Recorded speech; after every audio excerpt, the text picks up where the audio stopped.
Welcome back to Facts. That ain't all I've ever done. This is my thing show.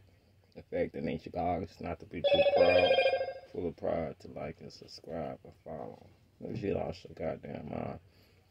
Thank you. But anyway, I want to say this. This is the Backwood Show with the host that does the most, especially when he's smoking and especially on the go. Let me say that for surely. For those that don't know me, to keep it truly, it's just as much as purely when I'm smoking. Just to let you notice it.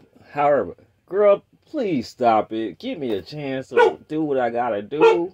You just stop it. Oh Lord, she's too much. Anyway, what I'm finna say, because what I finna say is exactly what I was going to say that I'm finished to do. Anyway, today's topic on the show is, of course, the GOAT, Muhammad Ali. And today's topic, we have so many people talk about Muhammad Ali, Muhammad Ali this, Muhammad Ali's that. We know Muhammad Ali's the greatest of all time, of course. But now we're going to actually mention one of my favorite topics I want to talk about. Do we actually think that Muhammad Ali was diagnosed with Parkinson's disease, or this was maybe some chemical-induced imbalance, injection, or some kind of misdiagnosis, basically, FYI saying that maybe he was, how can I say that? I don't want to say poisoned, but set up, some kind of way. The government, maybe, this is a question, is it possible that Muhammad Ali Parkinson's disease was misdiagnosed and actually was more of a chemical-induced imbalance derived from maybe a poison medical state and trauma in which he's in? Basically, me saying in layman's terms for those who are just some of the lamest germs that just don't get it. Okay, well, listen. I'm basically saying, was Muhammad Ali set up, and maybe that his disease that he apparently have is government induced? So we're going to go into this topic. And just before we go into this topic, for those that know we're going to this topic, I must do what I do when the host does what he does, and that's to make sure he's smoking. Because it's no such thing as me not smoking if I don't feel the love. And I don't only feel the love if I got something to puff. Well, let me stop it. Don't pay me any mind anytime. I'm just here to talk my mind. But anyway, what I'm finna say is exactly what I'm finna say that I'm finished to do. Well, I came across this topic years ago. I asked the Fiverr Center that I was talking to. He really was into religion, and that's why I say so many people into this religious realm. We're gonna say people in religion and their religious realm, that they don't see what the government side of things are actually happening because of everything that's going on within the realms they're living in inside a box. They don't see that government means control mind. Govern means control, ment means mind. So we know that at the time, so we shouldn't let a person control our mind. Experiment means to examine mind. Ment means mind, because you want to be mental. That's what ment means, mental. You guys keep up with me here. Which you guys pretty much know this is nothing else to keep up with too much. You guys are not the slowest, I doubt it. But just to keep serious and never joking, just to the point that you guys know that I'm flowing everything freestyling.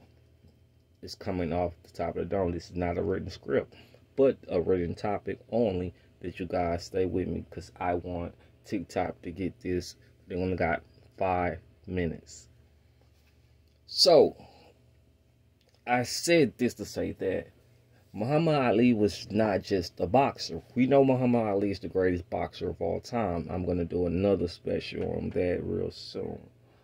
Probably coming up. But this topic is Was Muhammad Ali Parkinson disease misdiagnosed because it was medically induced, pushed off on him by higher ups? And basically, I really think it's a possibility, not only just a possibility, but I think more of a factor than what other eyes can see that actually matters, from even the eyes of ghosts of Caspers. But basically, not to be putting this into too many perspective to push this off on you as if it wasn't negative, but more to me, in my opinion, of optimistic instead of a pessimistic angle, is actually looking from outside the box. When you look at that outside the box, you look at it from the topic of, well, why we don't look at Muhammad Ali for what he really was. Every time you seen Muhammad Ali talking, he was talking in ways of, I wish I can bring up some of his old footage. He was always giving to the community with his knowledge, not just rhyming.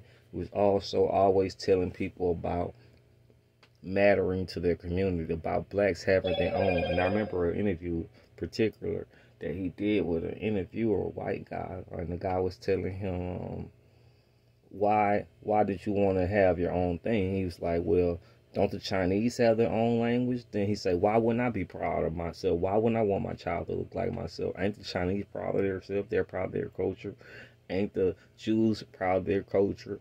Ain't the Arabians proud of their culture? Why wouldn't I be? Why wouldn't I, as a man, want to be proud of my culture? And that just made with me, really always have so much of love for what Muhammad Ali stood for as a man, because they say if you don't stand for something, you'll fall for anything. And that's really what Muhammad Ali embodied as a man. And so, let me smoke.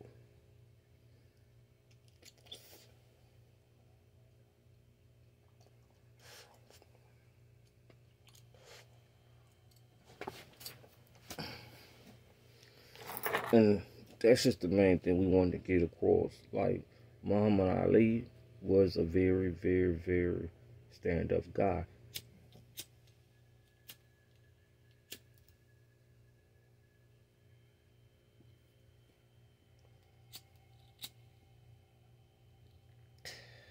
Not only he was a stand-up guy, he was a threat to the government.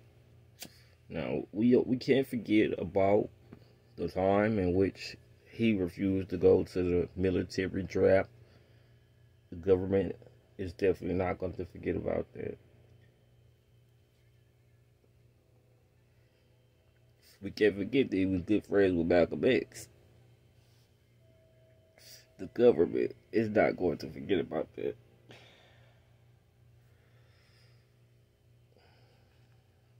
We can't forget he was the follower of Elijah Muhammad. The government is not finished to forget about that. Also, we can't forget that he also was a good friend of the late, great Dr. Martin Luther King. Racist government's not going to let him forget about that. To the point where he retires, and he's Ali's greatest attribute. We all know he was great in the ring, known for his elusive boxing, great jab, combinations was off the chain power. But his one thing we know, his voice.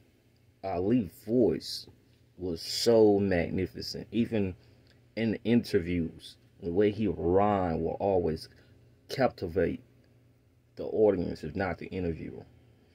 And his voice was his main mechanism, like we talk about energy, was his main mechanism for energy and drawing eyes and drawing the audience.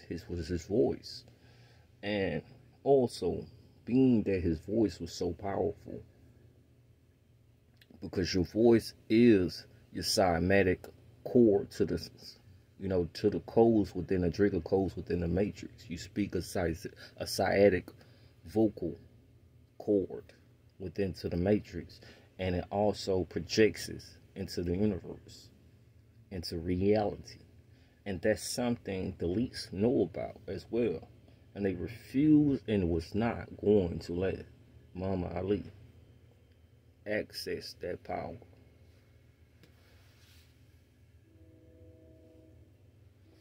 We living in a world that's it's versus the blue pill versus the red pill syndrome. Some people are not meant to be woken up.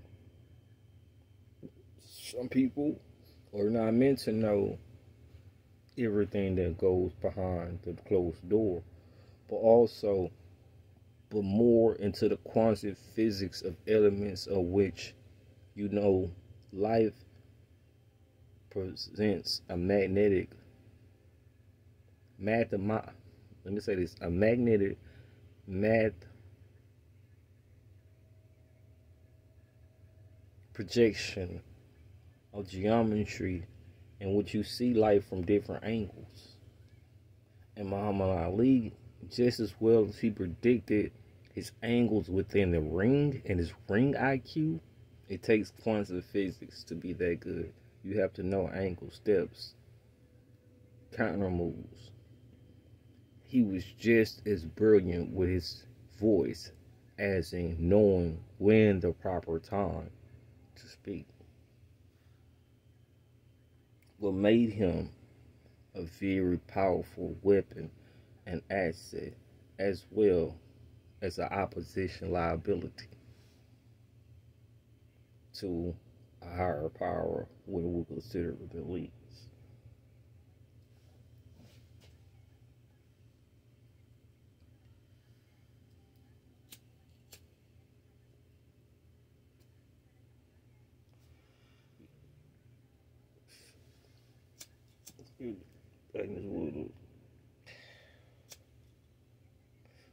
Muhammad Ali was a great, great, great fighter.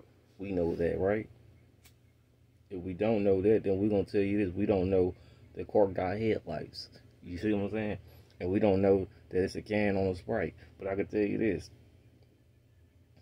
You don't got too much of common sense if that's the case. And I can tell you, you wouldn't know left from right. But this is the difference of knowing what he stood for outside of the ring was very magnificent. A very difference in comparisons to what a lot of his opposition stood for. I love George Foreman. Let me see, George Foreman got a new movie out, right? I haven't seen it. George Foreman's a Christian guy who believes in God, and really remind me of what I stood for when I used to be into, Christianity. And that's not my thing anymore. But let me say this. George Foreman's a good guy, but he's not the activist guy. Muhammad Ali was an activist. The reason I brought up so many Joe Frazier's and all these other boxers, and we could say other boxers too. Some people consider, maybe not even Joe Frazier, you can go into other boxers, like back in that time, you go into all other boxers. People consider some boxers were like Uncle Toms, not the boxers I just previously mentioned. While Ali came, he really showed the world that you don't have to Uncle Tom your way to the top. You don't have to be a Sambo. You know what I'm saying? And that's what really made Ali stand out. I can go into Ali's greatest fights. But this is not about Ali fighting in a ring. This is about his most important fight. You seen Sonny Liston. Sonny Liston fight was an amazing fight. Whoa. Ali beat the brakes off Sonny Liston. You guys don't know nothing about boxing. You don't know words of the great Roger Mayweather. You don't know shit about boxing. Ali beat the shit out of that boy. And Sonny Liston was one of the greatest boxers of all time before Ali got to him. So, and the list goes on and on. You see, go look at what Sonny Liston did to Floyd Patterson. Floyd Patterson, one of the greatest coaches of all time. And Sonny Liston and demolished him. He could not do nothing with Ali. All the punching power in the world could not help him. Ali demolished him. And it was crazy. Sonny Liston cheated with eye poison on Ali eyes. And Ali still beat his ass. Then knocked him out the second fight. Okay, long story short, we're talking about Ali's most important fight. That was outside the ring. The fight the world's supposed to be acknowledged he fought. Giving him his just dues. The way he is just due. If not, would be so much if just rude to do. Because this man, you know the Bible, your Bible says many are called, few are chosen. Ali was the chosen. You know, whether we know it, to know this. And I believe, now we want to stay on topic, right? Get back on topic. Why I mention Ali's boxing. Because Ali's best attribute, if you're an Ali fan or you're a boxing fan, was his elusiveness to evade a punch. He can evade a punch. Ali did get hit with punches occasionally, but be mostly punches that he could afford. Ali, I don't want to compare myself like I'm just like that, but I'm into boxing, right? I like elusiveness. I like a boxer that can box, they can bring it to you, and then they can outbox you. Defensive, Floyd Mayweather, all that elusiveness shit. Ali is the embodiment of that. And it kind of offensive when you look into a person that I wonder why so many say they're boxing fans, but no one questioned this to point, does it really matter to some individuals? But why is no one questioning, like, how did Ali get Parkinson at 38 years old? How did he get Parkinson at 40-something years old? Like, why is none of the boxing community talking about this? Why is... and this was real here. I'm not going to even say Layla Ali doesn't know, because I'm pretty sure she has ideas that something was done foul, which involves foul play on her father's, but which come from another behalf, on their behalf, to her father. I'm pretty sure she knows. Thing about it, her being a lady and a woman and having a family, she don't want to put them in the situation of going through, have to relive childhood events again, you know. So I can understand why in her mind she will play the back seat to, you know, she just happy to carry on her father's legacy.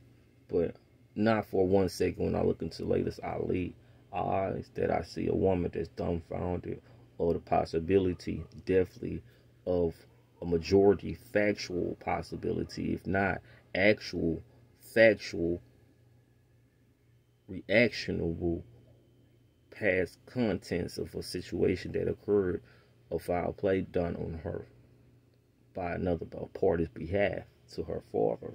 I'm pretty sure she has some kind of idea. But like I said, this goes so deep that you can only imagine her as it being a woman, professional boxer, GOAT of herself of all time, the position she would put her family in by reliving these events or bringing this more to the front pour or frontier, or we say front, or you know, to the light. Now back to Ali.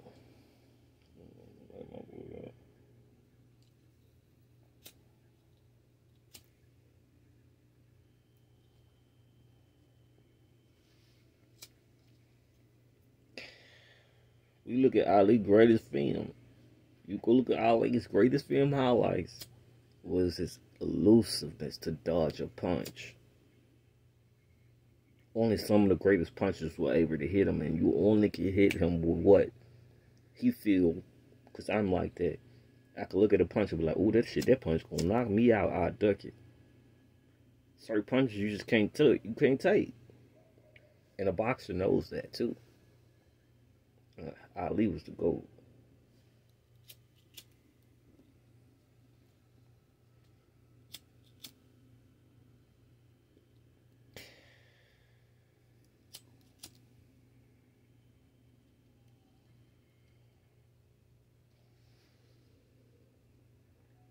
Now, I said to just say this, guys. I think we're gonna be coming to the end of the show for let you know why, why I'm on the rise of telling you some old info that you might want to be info.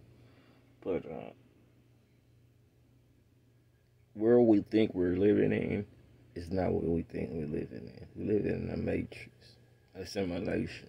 I shouldn't be smoking this weed right here trying to talk some conscious shit to you because it lowers my vibration and keeps me trapped in the avatar, and I have to meditate even harder just to get out of that state. And let me say this, by the way. To all my Christians and Muslims and any religious people out there, we love you, by the way. But stay in your round, your lane, and your place, and I make sure I do the same. But I'm not here to entertain some things that just don't need to be explained. I'm here to spread love, and hopefully I spread a love that's a message that you can intercept it as a weapon and use for protection if you do. If not, then I guess that's just you and your pessimistic ways of the negative. But listen, I'm only here to ask the questions I feel if you're real and something of the sort happened to you and you wanted this wound to heal and you were gone, that you would want someone to give this time to give for you. That's what I'm here to do, and ask those questions that I do in the same perspective if I can use the time I do to use instead of abuse. Now I'm here to say, who will ask these questions about Muhammad Ali in the same way? It's a lot of people don't realize that Muhammad Ali did a lot of things for the Muslim and Christian community, but how many people are doing anything for him or speaking up on his situation? Oh, well, we don't know if this will. I brought it into perspective that I just find it very odd that he caught Parkinson's, and we just take these things, just like a lot of things happen to a lot of individuals that speak out. But I'm not into conspiracy theories. I'm more into factual actuals, which lead a lot of things that have actually happened to conspiracy theories. Anyway, but that's not my lane. I'm here to speak on our people, our reparations, our land. This is our land. America was called Samaria in Egypt days. Guys, for all of our white majorities that think they're majorities but really minorities because we're the majorities, don't understand, because we're not here to argue. We just know, like, we're only here to be with those that know we're chose. And if you guys are here to argue and leave comments and negative things and say, I'm not going to entertain that. Not one time. I won't explain Jack. It's just something I won't, because I'm not good at explaining anything that ain't entertaining facts. And that's that. Now, to say this, everything has a possibility. There's nothing new under the sun unless you just knew into the possibility of what could be done, because your mind is just not to improve, to say too far from old to know the difference from new, because you're dumb. This is not here to give anyone insults, but in fact give someone something that they can use as integrity to put inside of a kid's backpack, to learn something they can use inside of school. And that is a big fact. In fact, it's saying that our ancestors gave, our descendants gave. And we have to realize we're not a systematic slave to the system that we shouldn't obey. But we have some kind of way became his bitch, his butler, his maid, until we break away. See, the mind has become a weapon, and this is why I know for a fact. Screw conclusions and theories and theater. No, we're not going to do all that. I know for a fact that something did happen to Ali. I know for a fact. Because you know what? I had a download. Yup, I sure did. I could see things. I have deja vu. We all have deja vu. But I'm not going to go into deep details of my gifts. I know some people out there that can do telekinesis. You might don't believe it, but it is. Some people might do psychometry. You know, I don't think anyone reached levitation yet. But yes, it's some people that can air bend, water bend. It's some people out there that can do magnificent. We all have our own gifts, to which we reach a higher vibration and tame all these gifts together within this frequency of weather. Easy said than done, but will happen. But we all are downloads within the universe. Your thought process is a download. You don't think, you download thoughts from a database. The government does not tell you this because they want you to download from their database. Your thought process, you download from the global number one conscious universal consciousness, which we all have a universal consciousness. But you guys are downloaded from the government's consciousness. Well, it goes back to tell you government means control mind. But anyway, anywho, that's another subject for another topic. What we're not finna do. While I'm talking, I'm gonna keep on topic. Why I got to, because I only got so much time that I gotta break this story off proper. And of me saying what I'm saying is something's very suspicious about Ali's life, how it ended outside of boxing. After he wasn't worth anything to America. It's best for me to say this because it's not he worth anymore to the boxing ring. He's making the government billions and billions of dollars and money, attraction, you know, views, television views, arena payments, all ticket buys, etc., etc. Pay-per-views, etc. And after that's over, now it's feel like, oh, I have no use for him because his private use is his power of his tongue, what he's going to use for his own divinity of self-righteous ways of helping a community. And in our mind, the community, J. Edgar Hoover was the president in that time, and J. Edgar Hoover, number one priority and number one saying, I'm pretty sure you guys have heard it, and if you're not in your younger generation, you're just tuning in, you're probably hearing it now. His number one thing as a president was stopping the rise of a black messiah. He believed that it could not be a rise of a black messiah under no circumstances was any man to be a threat that can make a rise within the black community was to be terminated. This is documented. You guys go research this up. Colin Protel, go look them up. And they whacked anybody he felt was a threat. Muhammad Ali was on the CIA.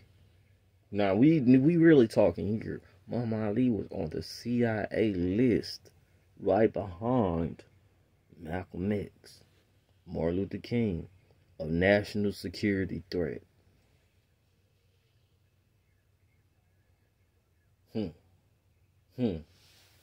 So it's a lot of weird shit going on in our country. Anyway, them days are over. I just wanted to make sure that they know that we are going to do our community justice by speaking on the injustice that was injustice, and that's why when it's hot, we're sweating. But we never learn the lesson. Life is a test, and the test us. We don't stress. We just go for our blessing. And like this is the end of the show, but never the end of the message. You get me? So, I hope you guys loved everything before I go. It's all love. I gotta smoke.